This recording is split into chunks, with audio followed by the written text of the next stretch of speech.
Hello everyone, this is Rufi from Porsche Smart Car Techs. We have installed IGLA anti-theft system on this beautiful Porsche 911 GT3 2022, and we're gonna see how it works.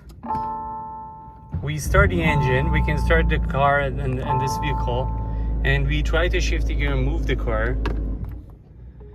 As soon as I shift the gear, the car will shut down. This is how the system works. So don't worry about these fault codes. It's gonna go away. The reason for this is because we have not entered the password or the pin code that we set. This time, I'm going to restart the engine.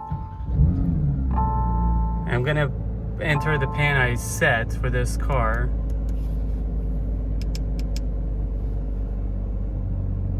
The hazard lights, they're gonna flash 2 times. It means that the code is correct and is confirmed, and we're good to go. We can easily move the vehicle. This is how IGLA works on this beautiful car.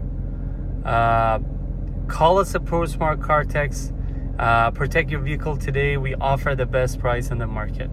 Thank you and have a great day.